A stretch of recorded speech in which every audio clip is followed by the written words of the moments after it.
Hi, everybody. How are you doing? Welcome back to another episode of Strong and Bold. My name is Fortina, and today is Therapy Tuesday. We are going to talk about attachment styles. We are going to talk about attachment styles, how they are formed, why they are formed, and in ways to preserve them and also to improve our attachment connections and styles as adults, with our children, with our peers, as life goes on. So the attachment style, it's terminology that is used in the social science environment. So those people who are like psychologists, psychiatrists, people who work with children, infants. So it is actually like a study that was done, right? Look, I'm not in the university anymore. You are not clearly coming here to do your lecturer. I'm not coming here to teach you as a lecturer, but we are going to connect some dots in the space of body, mind, and the soul and healing. Okay. So the term attachment style was formed around the circle of security. So the circle of security is, if you look at the diagram, so I will put some of these links in the description box below, but so the circle of security, it looks like this. So there's arms on one end, which is like letting the child go to explore, and there's arms on the other side of the circle when the child is coming back. So this arms is like, I'm here for you, I support you, you go to explore, you will find me here. So for instance, if you have children or you have seen children, when they start like being a bit independent, they start crawling, they start walking, they will go play on some toys near them. But they'll keep on looking to see if their mom or father or adult or supervisor or carer is around, right? So they say, I feel safe when you are there. So you are giving me the permission to explore the world around me, but also I know when I feel unsafe, you'll be there to support me. So I'm going to read from the circle of security, parent attending to the child's need. So you can see, I don't know if you can see it. Yeah. So this arms here is like secure base, right? So secure base is like the child is going to explore, and then it's like I need support my exploration, and then I need you. So it's saying I need you to support my exploration. So this little girl is going to explore, and then this little boy on top of the tree is saying, watch over me, delight in me, help me, enjoy with me. So it's like you can support your child, like putting them on top of the trees, holding them so they don't fall, but also so that is like encourage them, yeah, you can do this, you can do this, holding them so they don't fall, and also enjoy with me. So you like can say, where am I, so you're playing with them, right? And then you can see at the bottom side is like the little girl is like, I need you, and I need you to welcome my coming to you. So it's like now you are tired, or maybe the child has fallen, and there's like, mommy, or daddy, I am coming back. So that's where you are. And then it's like, maybe the child is too tired or something has happened, they are fighting over a toy. It's like, protect me, comfort me, delight in me, organize my feelings. So it's like, oh, you're feeling tired, or you're feeling scared, I'm sorry for the fall, have a drink, or they want a cuddle, or they want to be rocked, right? So this is how our attachment styles are formed from the day onwards. I actually was part of this study. There's a place that I went to do this study when I was a young mom. And it's like, you are put in a room with a child, and then you are playing. I think it was a particular age. And then you would come out, and then the child might play for 1 second, and then they start looking for you. So those who how they were measuring the attachment style, right? But if you are an avoidant parent, it's like the child will fall or the child will need you, and then you are dismissing them. You pretend like you didn't see them. And I know sometimes we also encourage that, like let them explore, let them find their own comfort. So sometimes when a child sees you, are like looking at them, that's when they cry the most out of like a tiniest thing, right? Or sometimes that could be a big thing for them, but sometimes it's not a big thing, right? So then, so let's say if you are this child and let's say you are crying and your parent had left you, he went back to the car, or they were shooting up cocaine. So you didn't get that comfort you needed when your parent should have been comforting you. And then let's say when you want to explore, but your parent has like maybe anxiety issues. They're like, no, don't go, you're going to fall. So they are making you feel like everything is like bad. You can't explore, you can't be yourself, you can't see things, right? So this is where our attachment style is formed from the beginning, from birth. So that's when they put from birth, they put a baby on their mother's like on their mother's chest area to connect, to form the bond. Same to the fathers, right? So sometimes, depending on issues, the mom could have issues during birth, or the child could have issues during birth. They don't might not have that, but as soon as they resume that connection through breastfeeding, through feeding, all those things can be reconnected, right? But however, there are some situations where even a parent could be suffering from postnatal depression. So that is the depression where somebody, after giving birth, like it's almost like PTSD, but it's just around that period of depression. So somebody like postnatal, right? So somebody might need additional support, additional help to go through that. However, there's some parents who could be suffering from postnatal depression plus post-traumatic stress disorder, PTSD. So they are suffering from PTSD and that postnatal depression. So those are two different coherence that could be really impacting their parenthood and other things. So people needs to be very comforted. People needs to be supported in that space, because the child's needs also needs to be.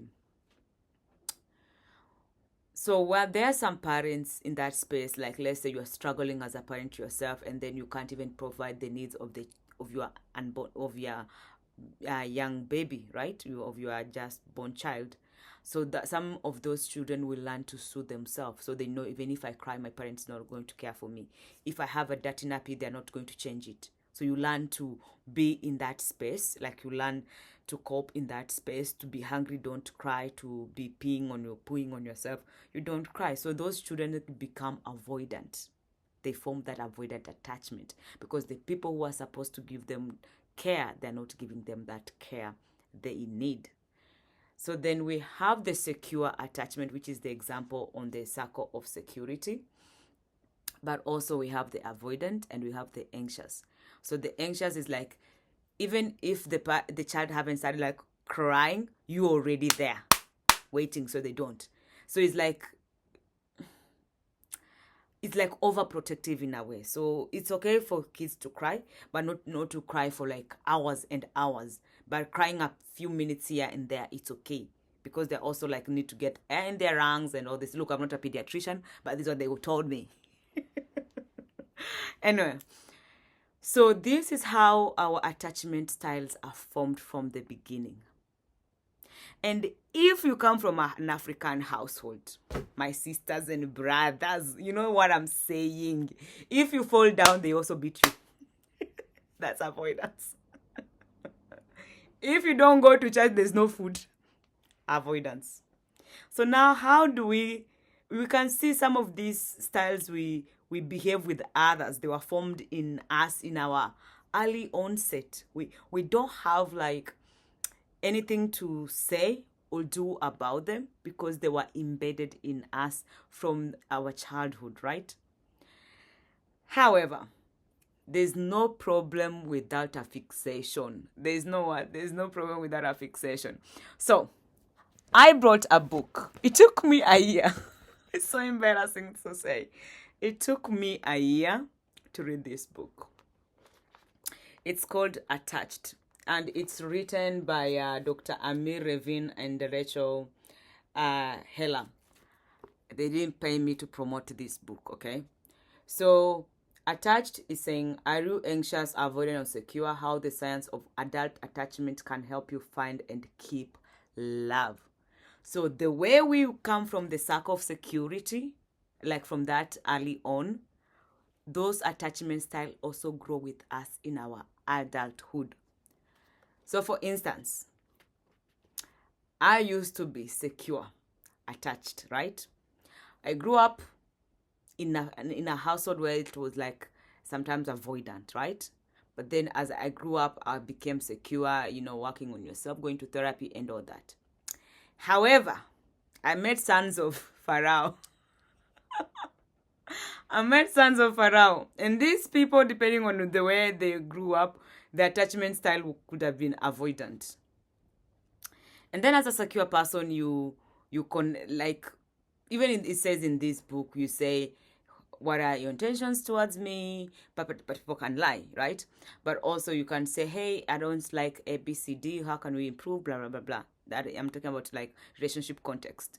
However, these attachment styles also affect us in our friendships, like circle, and also on how we parent our own children because of how we were parented, right? So that's why they say information is key. And that's why the Bible also says, my people are perishing due to lack of knowledge. Anyway, I will link the book into the bio too. So if you are an anxious attachment person, you should look for somebody who is secure. So somebody who's secure is somebody who can validate your feelings and also improve on those communication strategies or skills, or improve in the areas that is weakening in your relationship. So that person is secure. However, if you're with somebody and you say, hey, I don't like when you do this, or I don't like how you don't communicate, and they're dismissive, they ghost you, they avoid you, they ignore you, that is avoidant. Clearly, that is an avoidant style. But also it could be that's how they were brought. Or maybe they were vulnerable to somebody and then they shut them down. So sometimes, like, let's say, if it happens to me and I'm like, hey, babe, I don't like how we haven't spoken for 3 days. I've been checking on you. It's good for you to tell me I'm busy, I'm this, I'm that, like, to know what's going on, rather than like just keeping quiet and just going off the grid, right? And you can see some of these issues even in relationships, like we see in the movies, right? Where a guy will go off the grid 3 months, 6 months, and will come back, hey, baby, yo, that's avoiding. You could just simply communicate and say, hey, I'm going away for a couple of months or weeks. I'm going to be unavailable, but at every chance I get, I'll be able to call you or talk to you or tell you how I'm going. You might not have a conversation, but you can just keep somebody in the loop of how things are going or how you are, right? So for instance, I do not do avoidance. Like, I cannot avoid somebody. If you're asking me out and my feelings are not correlating with yours, I just say, hey, I don't think this is the right time, blah, blah, blah, blah. But I can never ghost somebody. But some people like ghosting somebody because having that conversation is really hard. Or instance, for me, if I am very upset, I like to take my time, right? I'll say, hey, at the moment I'm upset, I need to cool down, and we can resume this conversation later. Rather than somebody calling me, texting me, and then I'm just like not responding. I want them to feel however they made me feel. No, I communicate. Communication is key. And communication can solve so many, many, many issues that you never even understood. Anyway, back to this book. So anxious is like, now this avoidant person is not, you have sent them messages, you have called them, but they're not like responding. 1 day goes, 2 day goes, 3 days goes, now it's a week. You're like, did they die? Did they this? So you start imagining the worst scenarios in your head. And this person could have been somewhere there is no reception, but also it's on them because they didn't communicate that. So somebody with anxious attachment, they're like, did I do something wrong? Is, those kind of things. Everything is you feel like you have fed the whole world. You know what I mean? But it's nothing wrong with you. It's just the environment you grew up in.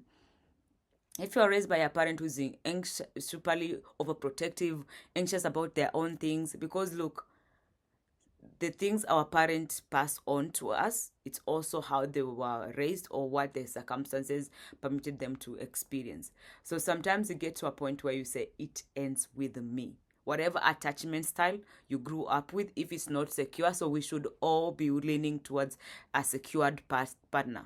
A secured partner might not be all that, but they feel secure in themselves. They're able to receive and give love in your own ways. in your own terms, in the way you understand and communicate love, because all of us are different when it comes to that love language. But if I say, hey babe, I don't feel appreciated, my partner should be able to ask me, how do you want me to make you feel appreciated? What do you want me to do for you to feel appreciated? It could be a simple thing like say thank you, or say sorry when you have wronged me, or like sometimes, you know, so you don't have to do big gestures. Sometimes, like for us as girls in my family, we like spoiling each other. So sometimes I might take my sisters for dinner. We might buy presents for each other, and we can even buy flowers and say, "Hey, thank you," like that. So it's like a gesture. It's like a gesture. So how do you want somebody to appreciate you when you do something nice for them, right?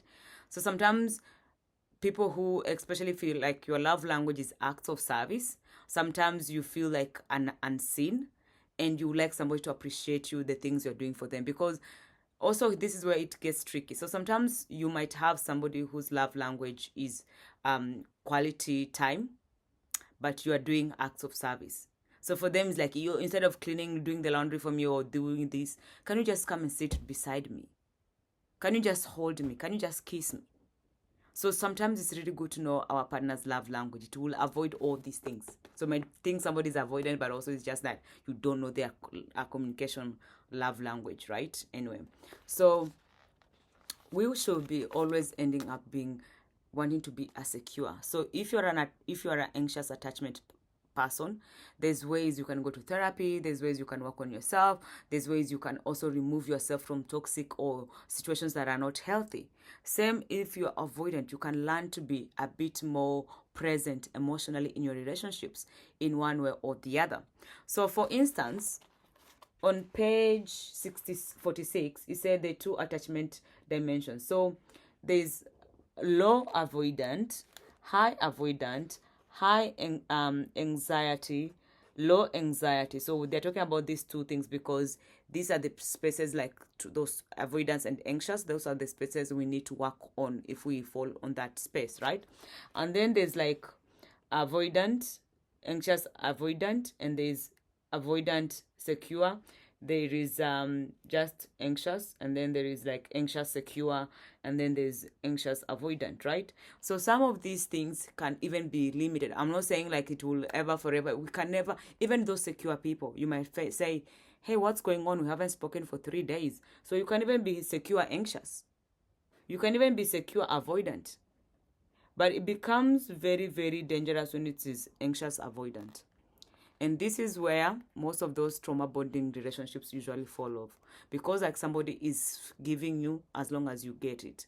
And this is where also it gets dangerous with those toxic relationships, including that could lead to family and domestic violence. Because some people, they will love bomb you, and then they'll start taking off that mask slowly, or that that novelty of like doing things for you, giving you flowers, and then you need to keep on wanting to feel special, kind, need. So you start doing things out of your character to get that attention, to get that feeling again. So that's where this anxious avoidant, that is the most dangerous attachment style, and it's unfortunate that most of us, we find ourselves here. So if you read this book or even look online on how to be, let's say, your anxious attachment style, how can you be more secure, or you are an avoidant attachment style, how can you be more secure? Because all of us, we need to lean towards being secure. We need to be safe for ourselves, and we also need to be safe for other people around us. So I'm also going to talk about this avoidance, this attachment in also in ourselves. So for example, I have another book here. It's called The Happiness Trap. When you feel like, oh, when I achieve A, B, C, D, I'll be happy. When I get married, I'll be happy. When I get this kind of money, I'll be happy. And then every time it's like, you get those things, you achieve those places, you step in that ladder, but you're still not happy, not content. So this tells us how, this book shows us how to be content in the spaces that we are at the moment, in the present time. So we can't wait for the roses to be red everywhere all the time to be happy. That will never happen. But in each and every situation, we need to see the positive in it, and we need to see the goodness of God in it. And that's why it comes down to healing our inner spirit, our inner childhood, our inner souls. And that's why I'm a big advocate of the body, mind, and the soul together. Because even the Bible says, my peace I give unto you, not as the world. So it's only by finding our true self, authentic inner self, not the layers of trauma, the layers of pain, the layers of disappointment, the layers of rejection that has brought onto us, but who we really are authentically, that helps us to be these people. So I'm also going to put in the description box a book called the body keeps the body keeps a score.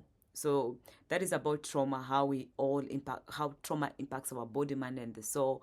And even people, if you're dating somebody who has ever experienced trauma or PTSD, people get better and better and better. But then these symptoms might be triggered or might have flashbacks. And in the next video, I'm going to talk about triggers and flashbacks.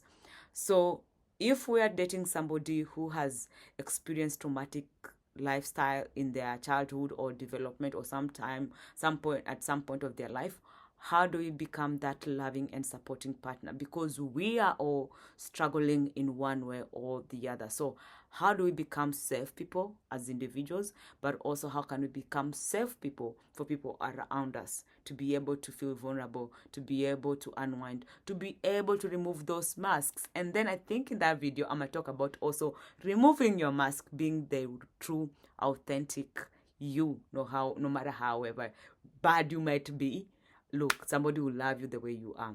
Anyway, so stay blessed, and just know that for me, I have overcome the things that I went through in my childhood, in my life, through believing, through becoming, like I have always been a Christian, right? Especially a Catholic since I was young.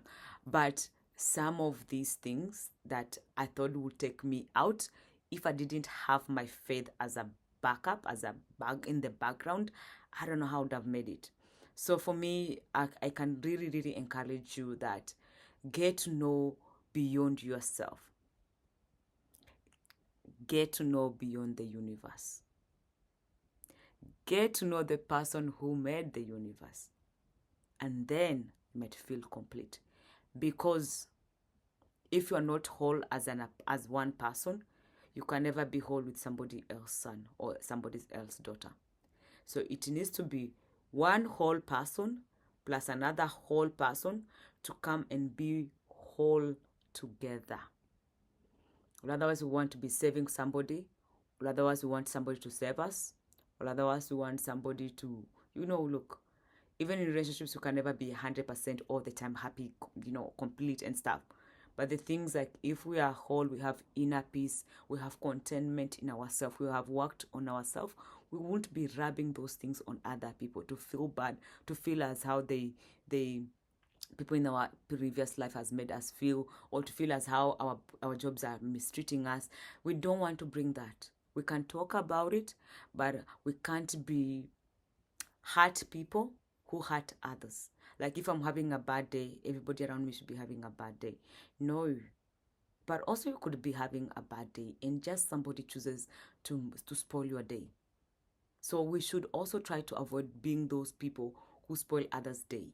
By doing what? By reflecting. There's something in therapy, like in practice, called reflective practice. You reflect how your actions and inactions impact others, impact your clients, impact your clientele, impact people around you. So we all also need to learn to be reflective leaders. How do we lead? Through reflection. What have I done today? What can I improve today? Somebody has been saying A, B, C, D, that I am more lenient towards this side. How can I be a better person? How can I be a better partner? How can I be a better husband, a better wife, a better spouse? Also, how can I be a better daughter, a better son? Reflective thinking.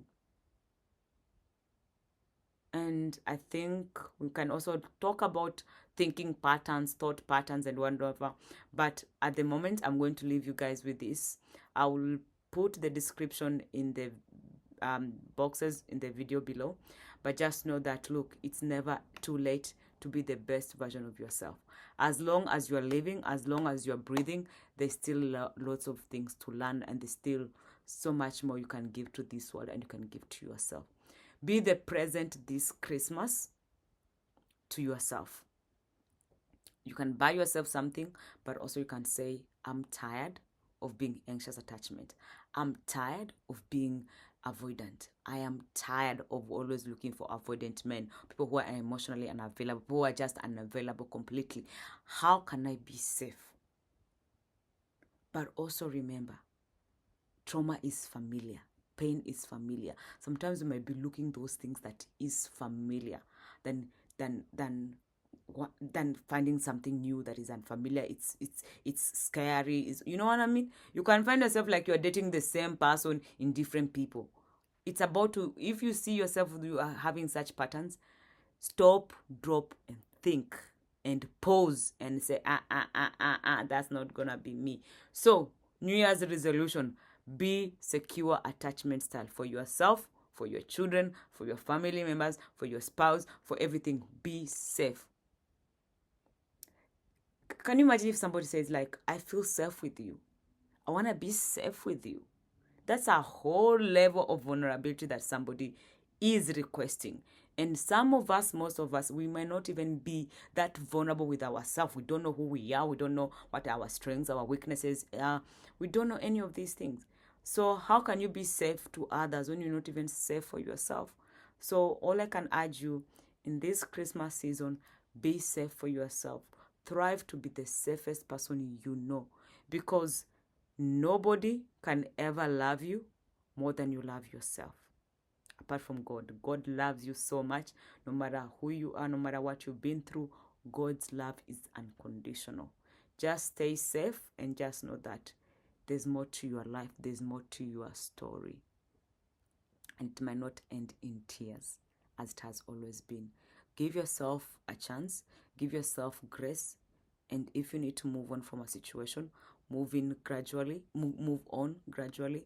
But if you feel in your spirit that you can do better, you can improve in that environment, it's worth having a discussion, a conversation. Look, I can always say, do what you feel is right for you and what you feel God wants you to do.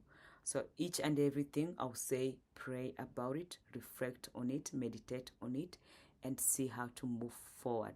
You can either move forward with the same person. God is working on you. Maybe this is new information you didn't know, both of you. But look, I don't think there's anything that God can't do. There's nothing God can't change. There's no circumstance or situation God can never fix. Okay? So stay loved and stay blessed, and just know God is with you. He loves you, and we'll see you in the other episode of Strong and Bold. Bye.